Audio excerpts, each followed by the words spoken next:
Ginamit nila si Ding Lacson. Tama. Alam mo, talagang dudumugin ka. Kung mali-maleta dinideliver sa'yo, baka talagang dudumugin ka. Kailangan ng mali-maleta para dumugin dito. From yung flood control scam nitong pamahalaan ni Marcos Tayuño, ang hindi natin mapatatawad sa Tama. ginawa niya ay yung ginawa niyang pagkidnap kay Pangulong Duterte, sapagkat Tama. hindi po lamang si Pangulong Duterte ang kanyang kinidnap. Kinidnap niya ang pag-asa ng Pilipino, Naku. kinidnap niya ang dignidad ng Pilipino Naku at ang po, ating Marcos. kasarinlan. At ngayon po ay katawa-tawa po ang lagay ng Pilipinas sapagkat pinababayaan nating kunin ng banyaga ang sarili nating mga mamamayan. Na lang yung tanong ko, kina Lacson, kina Soto, kay Tariela o kung sino pa dyan na nagpapalaki ng issue na pilit pinagtatapan ang flood control scam project na trilyon. Halatang may pinoprotektahan at dinadivert tayo. Tama.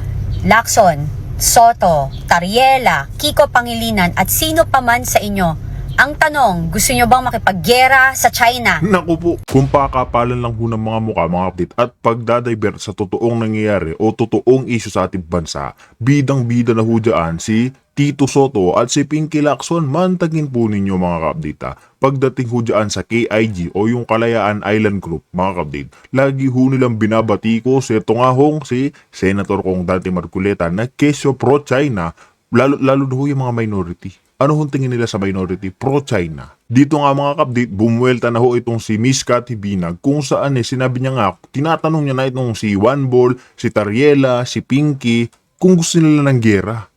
Kasi mga ka-update, oras na himukin nila, lagi ho kasi silang pinuputakan itong China. Nakakalimutan ho ba ni Pinky, ni Juan Bol, ni Tariela na yung China mga ka-update, sobrang laking bansa ho niyan. Kung gusto ho talaga tayong sakupin ng China, noon pa nga ho nila sana ginawa, hindi ho ngayong 2026, diba? Kasi mga ka-update, kung talagang gusto nilang manakop, noon pa man ho, ginawa na ho nila yan. Ang kaso mga ka-update, nananakop ba ang China? Hindi naman. Nakikipag-business nga ho sila dito, nakikipag-ugnayan. Lahat ho, tinutulungan nila ang ating bansa. Yan, Bukana Bridge, sila ho yung pumundo dyan. Tapos marami pa rin sinasabi, etong mga, alam nyo na, yung mga nasa majority, na pro-China, pro-China, pro-China. Pinapamukha lang ho nila sa taong bayan o yung mga kaya ho nilang utuin na itong mga minority, ang totoong hindi makabansa. Ang totoong hindi mga Pilipino. Gusto ko lang ipakita o gawing resibo na itong mga, alam nyo na, yung mga majority, sila Juan Bol, sila Pinky, mga ka-update na itong sila Kong Dante Marcoleta, yung mga nasa minority, ay literal na senador ng China. Ganyan ho yung ipinapalabas ho nila. Sila ho yung nagmumukhang malinis. Di ba? Yung totoong issue mga ka-update, yung totoong issue sa flood control, bakit tahimik po sila? Yung mga trilyon-trilyon na ninanakaw ng administrasyon ni Marcos Jr., wala ho silang sinasabi. Bakit pagdating sa Chinese mga ka-update, pagdating sa China, madami ho silang pinuputak, kinokontra ho nila yung mga nasa minority. Hindi lang ho yan ang ating pag-uusapan, pati nga ho itong si Attorney Perdi Topacio mga update. Sumabog na ho yung admin talaga ni Marcos Jr. Pinakamalalang malala na ho sa lahat ng dumaan. O alam nyo na, di ba? Sila ho yung may pinakamalalang administration. Yung ginawa ho nila sa ating bansa mga update, hindi na ho yun matutumbasan ng kahit sino man. Kaya mga kapdate, wala na ho tayong paligoy-ligoy pa. Kung bago lang ho kayo sa ating channel, isang like, isang share, isang subscribe lamang ho, malaking tulong na yan. Kaya mga kapdate, reacta na tayo, unahin na ho natin. Ito nga si Attorney Perdi Topacio. Alaan ni Marcos Tayuño, ang hindi natin mapatatawad sa ginawa niya ay yung ginawa niyang pagkidnap kay Pangulong Duterte, sapagkat hindi po lamang si Pangulong Duterte ang kanyang kinidnap. Kinidnap niya ang pag-asa ng Pilipino, kinidnap niya ang dignidad ng Pilipino at ang ating kasarinlan. At ngayon po ay katawa-tawa po ang lagay ng Pilipinas sapagkat pinababayaan nating kunin ng banyaga ang sarili nating mga mamamayan na hindi man lang natin ipinaglaban. Ayan mga kapdita, dyan pa lamang yung ipinagkanulo nyo, yung isang Pilipino, samantalang no namumuno si FPRRD dito, sa mga bansa, ayan katulad sa Middle East mga kapdita, meron ho kasi tayong kababayan dyan na isang OFW, na nadisgrasya niya ho ang kanyang amo kung hindi ho tayo nagkakamali. Isa ho siyang doon, yung naglilinis ho ng bahay mga kapdita. Yung ginawa ho sa kanya kasi, kaya nadisgrasya niya yan, yung amo niya, gusto ho siyang galawin. Gusto ho siyang, alam niyo na, Literal na pang-aabuso ho sa mga kababaihan. Ganyan ho yung gustong gawin sa kanya. Siyempre, itong kababayan natin, Pilipino yan, Pilipina. Pinagtanggol niya lang ho yung sarili niya. Dapat ho mga kabit, bibigyan ho siya ng death penalty dyan sa Middle East. Pero itong si FPRRD, inuwi niya ho ng buhay yan. Sinong hindi magiging proud na etong ang Pangulo nyo, tingnan nyo, na ipagtanggol, hindi niya ipinagsusuko o hindi niya sinusuko talaga yung kanyang kababayan sa ibang bansa. Ano gagawin niya? Papauwiin niya. Samantalang yung admin ni Marcos Jr., 80 years old na yung matanda mga kapatid, pinalipad pa ho nila sa ICC. Ganyan ho kawalang hiya yung admin ni Marcos Jr. Diba?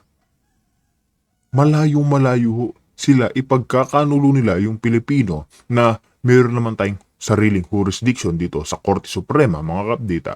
Pero wala. Ano hong ginawa nila? Inaabuso ho nila yung mga ordinaryong Pilipino. Hindi lang nga ordinaryo mga kapdit, former president pa.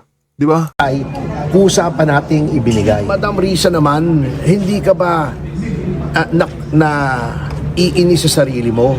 Noong 2022, nag-file ka ng bill para i-decriminalize ang libel at cyber libel.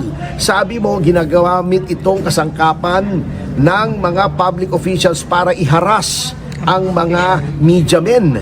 Pagkatapos yung same law na gusto mong mawala na, mapawalang bisa, yun ang gagamitin mo laban sa amin na nagkikriticize sa'yo. Di ka ba nahihiya sa sarili mo niyan? Kung pakapalan lang ho talaga ng pagmumukha mga kapdita, yang si Risa Hontiveros, magaling ho yan dyan. Kung pakikipagplastikan ho sa taong bayan, kayang-gaya niya hong gampanan niyang trabaho niyang yan. Mantakin niyo gagamitin niya pa kina-attorney Perdito Pasio.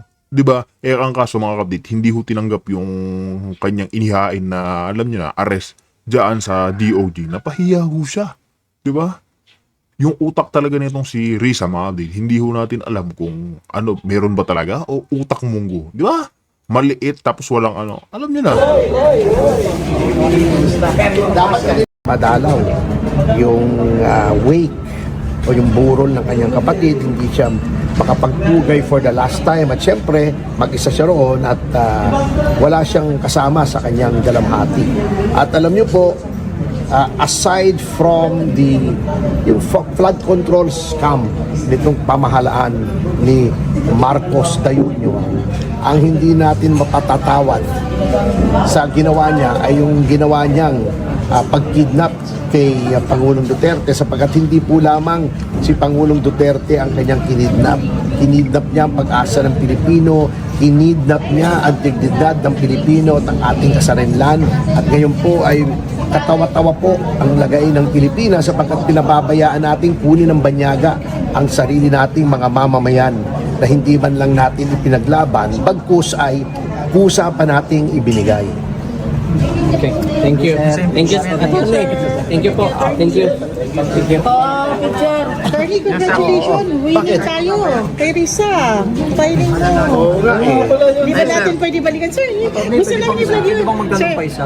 Sabi mo na Sir, ano reaction about sa mo? flood control na sa Ilocos no? Hindi yung cyber libel. Hindi, pasagot muna tayo sa kanya. Ano ba? Isa-isa lang. Mahina ka laban. Siya muna, sir. Siya muna. Siya muna, Flood sir. control ng about sa Ilocos Norte na may mainit kasi na issue yan. Yun nga di ba, yun nga ang sinasabi natin, lahat ng investigasyon ay moro-moro lamang sapagkat nililihis nila sa tunay na issue. Kita nyo, di ba? Kinukutya nga si Vince Dizon, lahat pinupuntahan niya. Ayan ho yung nakakatawa dyan. Pagdating ho dito sa lugar ni Martin Romualdez, dyan sa Leyte, nananahimik ho sila. Pagdating ho dito sa Ilocos Norte, tahimik din ho sila. Bakit wala hong iniimbestigahan dyan si Vince Dizon? Bakit lagi ho siya nasa Davao? Kahit nga si Magalong lagi nasa Davao. Saan-saan ho sila nag-iimbestiga? Sa Bulacan yung pinag-initan nila. Bakit yung mga lugar na mga matitinding magnanakaw? Nasaan? Kung hindi ho moro-moro yan mga ka-update, di sana lahat, buong Pilipinas, kinakalikot ho ng animal na mga yan. Di ba? Pati sa Davao, doon siya naghahanap. Wala naman siyang mahahanap doon. Ilocos Norte ang tinuturo ni Manong Chavit. Bicol. Hindi naman nila pinupuntahan. Bicol, hindi nila pinupuntahan. Bulacan, anong ginagawa ngayon sa Senado? yung Blue Ribbon Committee. Sinasabi nila may 3 senador silang idadawit. Tuwing papunta ang yung daan na tatahakin ng investigasyon kay Martin Romualdez ay nililihis po ni Ping Lacson. Anong gagawin ng BRC? Maglalabas sila ng preliminary report, 3 senador ang idadawit nila. Bakit? Sapagkat yung mga senador na yon ay ang malaking posibilidad na bumoto for acquittal of BP Sara. Nire-raid na nila ang Senado, ninyo-neutralize na nila ang mga senador na hindi kampi sa kanila para ang matira yung kampi lamang sa kanila. Obvious naman. Obvious naman po talaga yan mga kapatid. Tignan nyo yung gusto nilang kasuhan ngayon, yung mga nasa minority. Di ba? Halatang halatado po sila mga kapatid. Anong expect natin sa admin ni Marcos Jr. Mismong tuta niya naman yung mga yan. Yan sila Pinky, sila One Ball, hawak niya ho sa liig. Di ba? Kita nyo, ang dami nagsasabi kay Martin Romualdez. Yun na lang pag-aari ni Martin Romualdez sa Spain. Nilabas na ng mga pahayagan kung sinong maaring dami o mga front doon sa pag-aari na yon. Pinatawag ba ni Ping Lacson? O wala. O di ba yan pa mga kabit, kung hindi ho tayo nagkakamali, nasa 345 million pesos po ata yung mansion ni Martin Luther King dyan. Isipin nyo ho yan mga kabit, 345 million pesos. Ano hong trabaho niya? Congressman? Kikitain niya ho ba yun kahit na magtrabaho ho siya ng 20 years dyan sa Kongreso mga kabit? Hindi niya ho kikitain yung gano'ng kalaking pera. Importante, ang importante ho kasi mga mapagtakpan ho ni Pinky Lacson yung kabalbalan ni Tambaluslos. Kasi kung hindi ho pagtakpan yan mga kabdi, kung hindi ho pagtakpan yan mga yan, panigurado sila ho yung bobweltahan yan. Kaya tignan nyo, lahat silang nandyan sa Kongreso, nandyan din sa Senado, mga majority, mga kabdi. Tuta-tutaan ho sila, ni Tambaluslos, ni Recto. Yan ho yung mga totoong amo ho nila. Kaya siyang gobyerno ni Marcos Jr., mga update, malaking sindikato ho yan. Naandyan ho talaga yung malaking sindikato. Nasaan? Ayan, nasa Kongreso at nasa majority ng Senado. Pagdating sa mga magnanakaw, pagdating kina Martin Romualdez, pagdating dito lahat, kina Bersamin, lahat mga update na nanahimik sila kay Marcos Jr. Pinagtatakpan ho nila. Pero pagdating sa mga China, mga pro-China, ayan, pinag-iinitan ho nila, dinadivert ho nila yung tactics, dinadivert ho nila yung totoong issue. Nasa flood control tayo, pero saan ho sila nagpo-focus? Ayun, yung mga Chinese, mga China, di ba? Lalabas sila, si Cheese, si Joel Villanueva, si Jinggoy, sapagkat yun ang mga alam nilang boboto against the impeachment of VP Sara, against the conviction of VP Sara. Alam na natin talagang they are setting the stage. Yes. Sir, maiba naman po tayo, sir. Yung tinanggap ni Risa Hontiveros yung hamon niya, nakasuhan kayo. Then, ngayon po nagsalita na yung korte na wala namang basihan ang kaso laban sa... Hindi pa naman korte, DOJ. Hindi na nga DOJ, umabot sorry, sa korte. Oo. So, hindi po ba siya nag-apila, sir, after ginak ng DOJ? Ay, hindi. Meron pa naman siyang MR. Pero kung ako sa kanya, mag-concentrate na lang tayo sa governance. Huwag na nating ipakita sa taong bayan na unang-una, itong kasong ito ni Risa Hontiveros ay nakakatawa. For 2 reasons. Number 1, yun nga, di ba sinabi na rin sa desisyon, hindi ka pwedeng maging masyadong sensitibo kung ikaw ay nasa government. Ikaw ay public servant. Kasama yan yung kritisismo.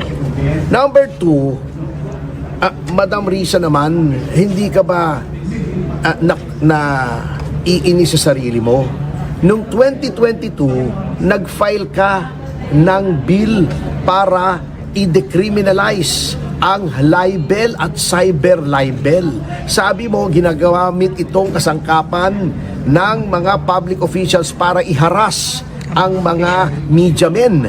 Pagkatapos yung same law na gusto mong mawala na, mapawalang bisa, yun ang gagamitin mo laban sa amin na nagkikriticize sa'yo. Di ka ba nahihiya sa sarili mo niyan? So tumigil ka na. Oo.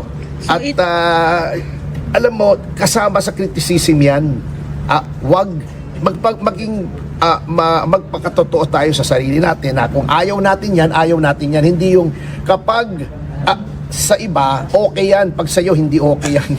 Yung batas, di ba? Ito Tama. lang sir, additional question lang po. If ever po sir, ang MR niya mag-granted and mapunta sa korte at pagdating sa court at mapatunayan talaga na ikaw lang bisa yung kaso niya. Sir, pwede nyo ba siyang balikan sa ganitong uri na harassment na kaso sa Hindi na. Okay na yun, oo. By terminator. Bakit siya babalikan? Sapat na yung nakikita ng mga taong bayan na mali yung ginagawa niya na she is not a public servant who takes criticism. Ayaw niya na napupuna siya. Gusto niya lagi lang siyang tama. Yes. Pagka nagkikriticize siya ng iba, okay, pero pag siya kinikriticize, nagdidemanda siya. Oh, Last tama na sa lang, akin yun. attorney, message nyo lang po kay Risa Hontiveros. Yes. Wala naman. Karapatan niya, hayaan mo na siya. It is her right as it is our right na kami naman ay naghain ng ethics complaint laban sa kanya on the same topic. We will let the concerned authorities decide kung sinong tama at kung sinong mali. Lalabas naman kung sinong tama at sinong mali. At hindi naman na maitatago sa taong bayan. Matili din po ang taong bayan. Alam nila kung sinong kengkoy at sinong hindi sa mga naninilbihan. Sir, Tama. ito pinakalas talaga, sorry naalala ko lang yung regarding ngayon sa impeachment na binasura ko. So, yung Magnificent Seven na hindi tanggap ang reklamo. So, hindi pa nga tapos yung reklamo nila, nag-umpisa pa lang. Alam nyo na, yung sinasabi nyo na ibabasura lamang. So, nagkatotoo po, sir, anong masasabi nyo po? Alam naman natin na moro-moro eh.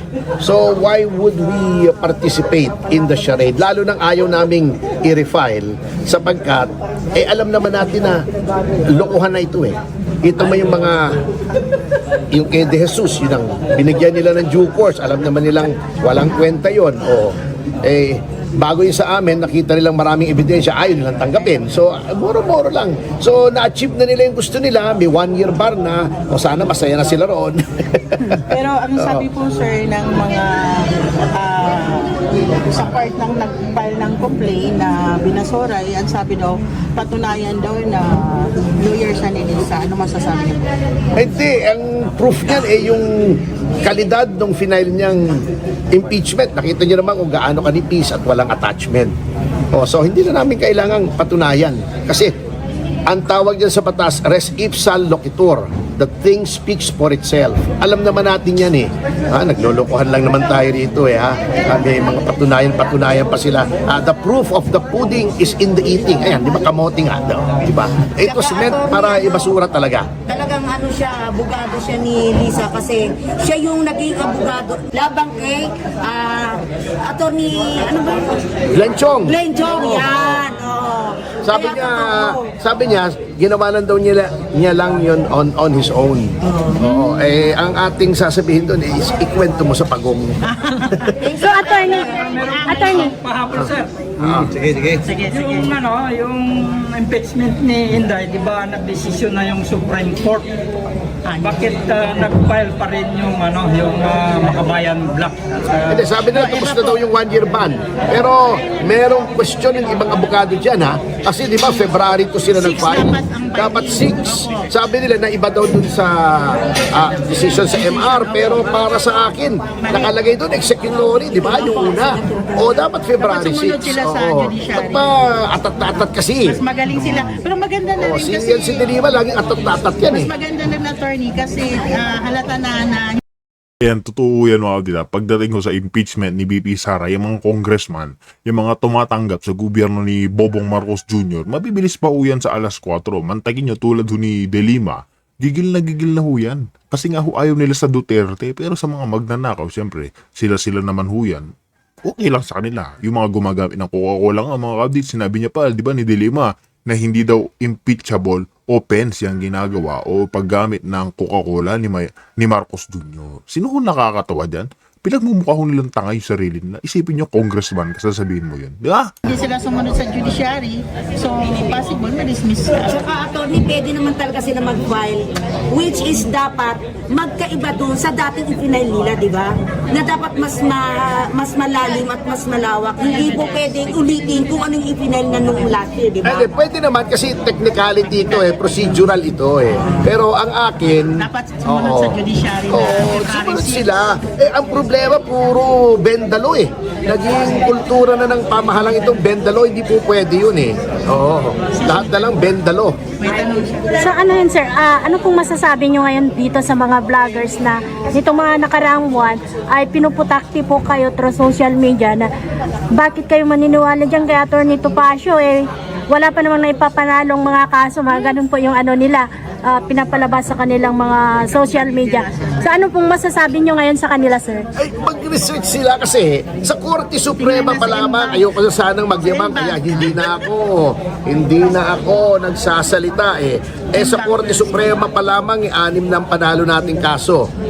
Yung unang-una, yung sa North Luzon Tollway, ayan, alam ni Manang Aimee yan, ako ang abogado niya roon. Yung Marcos versus Manila North North Luzon Tollways Corporation na in-invalidate yung claim nila na pwede silang maglagay ng toll. Number 2, yung Duterte Youth, yung hindi makaupo si Wena Guanzon, diba? Dahil mali yung pag-substitute.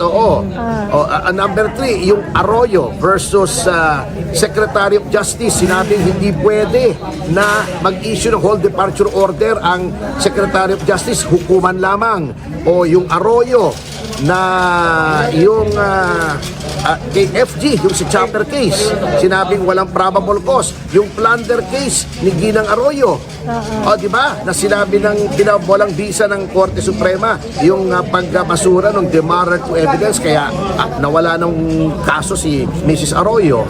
Hindi, wala pa sa Korte Suprema. Korte Suprema pa lang ang pinag-usapan natin. Yung Ong versus Blue Ribbon Committee, sinasabing hindi pwedeng basta i-contempt without due process. Di ba? 6 na yun. Supreme Court pa lang yun.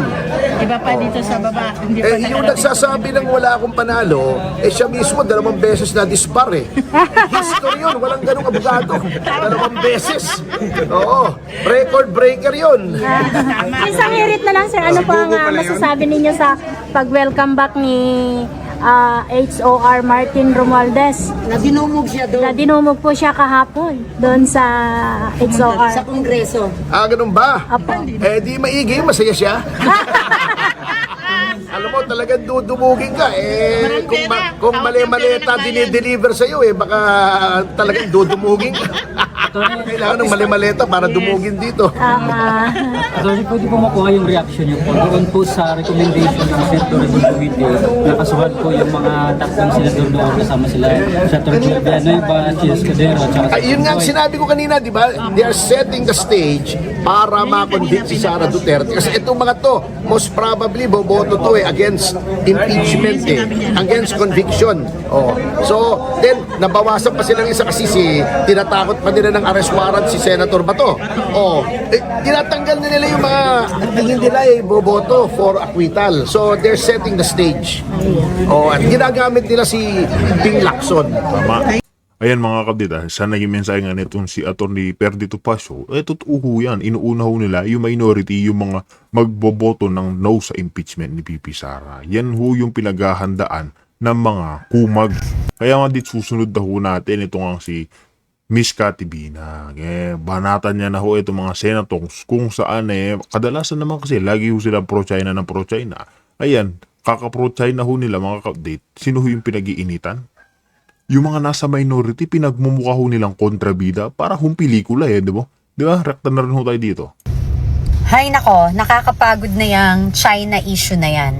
Eto na lang yung tanong ko, kina Lacson, kina Soto, kay Tariela o kung sino pa dyan na nagpapalaki ng issue na pilit pinagtatapan ang flood control scam project na trilyon. Halatang may pinoprotektahan at dinadivert tayo. Lacson, Soto, Tariela, Kiko Pangilinan at sino pa man sa inyo. Ang tanong, gusto nyo bang makipaggera sa China? Yes or no lang? Gusto nyo bang makipaggera sa China? Ang dami nating dak dito. So yun ang tanong ko, gusto nyo? Ready ba kayo? Game ba kayo? O sabihin nyo. Hindi yan dami-dami yung sinasabi. Gusto nyo makipaggera? O hindi? Yes or no? Yan lang ang tanong ko. Ang haba-haba pinapalaki nyo, halatang pinagtatakpan yung issue sa flood control scam. Ikaw, Senator Lacson, may sinabi ka, 60 plus na congressman. Kasabwat sa flood control, nilabas mo ba? Hindi. Bakit yung mga nakakulong, ano nangyari? Sino ba yung mga nakakulong? Yung mga binanggit na malalaki, hindi nyo nga inimbitahan dyan. Si Amina Pangandaman, si Tryjiv Olivar, Lucas Bersamin, si Adrian Bersamin, Christian Calatrava, yung kamag-anak ng asawa ng pinsan ba ni Yeda, o si Martin Romualdez. Kung sino pa yung mga nagsasalita, yung pabinabanata nyo. So again, are you ready na makipaggera sa China? Yes or no lang? Tigilan na natin yung kadadakdak at saka kakukuda natin dyan.